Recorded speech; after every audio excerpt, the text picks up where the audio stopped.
For a limited time, you can get 6 months of unlimited local news access for only $2 at duluthnewstribune.news/deal. We're honoring World Press Freedom Day, and along with this deal, we're giving you free access to our news website for 24 hours on May 3rd, so you can experience the critical role local news plays in keeping you informed. If you'd like to stay connected to your community with unlimited access every day, subscribe now to get 6 months of local news for only $2. Visit duluthnewstribune.news/deal now before this deal ends on May 5th. That's duluthnewstribune.news/deal.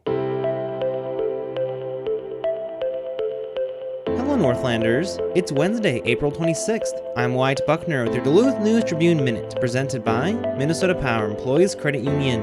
The average MPECU member saves over $785 a year in better rates and lower fees. And with MPECU, every ATM is your ATM.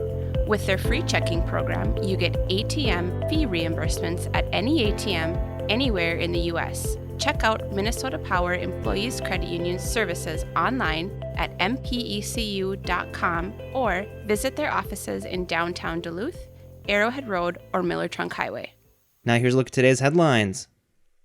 City building officials have determined a brick 8-plex building at 631 East 3rd Street was so extensively damaged by a fatal fire Saturday that it must come down. Duluth condemned the East Hillside structure Tuesday for demolition. On Saturday morning, a fire in the building resulted in the death of Michelle Olson, 52, and her son Patrick, 24. In the past 4 years, the apartment building has been the scene of 3 fatal fires that claimed 4 tenants' lives, with deaths occurring in August 2020 and April 2021 as well. The property is owned by John D. Ramsey, according to St. Louis County records, and the registered taxpayer for the property is Timothy J. Johnson, who also oversaw the building. Johnson could not be reached for comment Tuesday afternoon. The total estimated market value of the property was $645,000 prior to the fire, according to the county assessor's office. Local Red Cross members are assisting tenants who were displaced by Saturday's fire. The cause of the fire remains under investigation.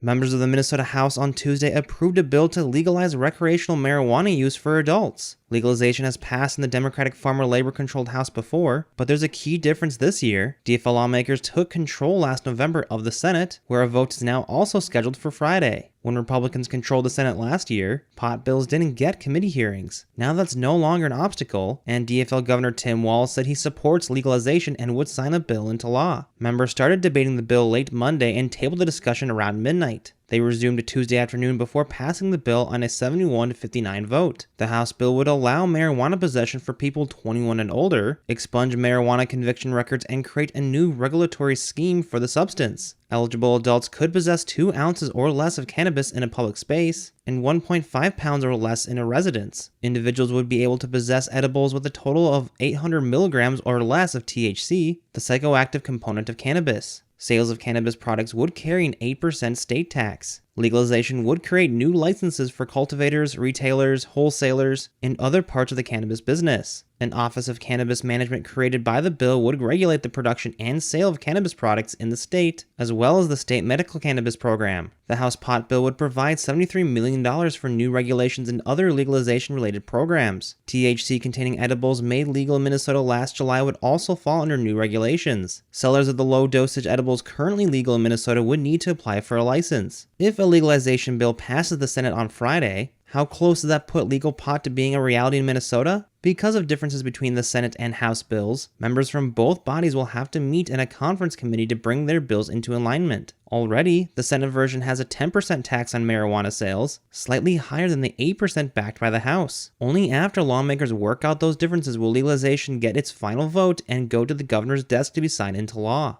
Lawmakers have to finish their business by May 22nd.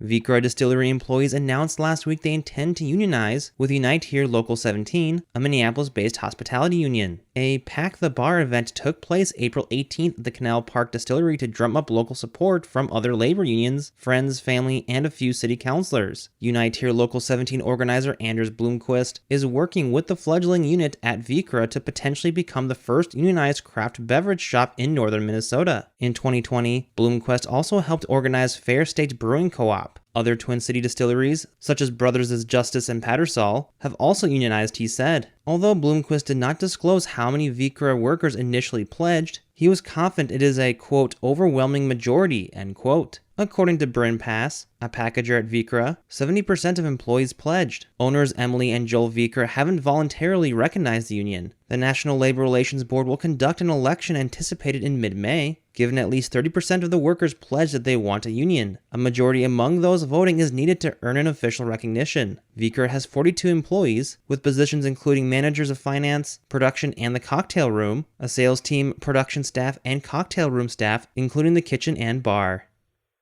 Now here's a look at your forecast, brought to the News Tribune's Northlandia podcast. Happy Wednesday, Duluth area. Increasing clouds expected as we head into the afternoon hours and temperatures topping out in the upper 40s. Not a whole lot of wind from the south, about 5 to 10 miles an hour. Late this evening, we'll be tracking a chance for some rain ramping up overnight tonight. Temperatures falling into the upper 30s. Then Thursday, mostly cloudy to cloudy skies with high temperatures a skosh warmer up to 55 degrees. We'll be tracking more rain and 40s returning for Friday and into the weekend. I'm Storm Tracker meteorologist Jesse Ritka. Thank you to the Northlandia podcast for their support. The weekly podcast explores curious and unique stories here in the Northland. Each episode celebrates the region's distinctive people, places, and history. You can find all the episodes of Northlandia at duluthnewstribune.news or wherever you also get this podcast. Reporting for today's episode was done by Peter Passy, Alex DeRozier, and Braille Bredsted. Thank you for listening to the Duluth News Tribune Minute. Have a great day, and we'll see you back here tomorrow.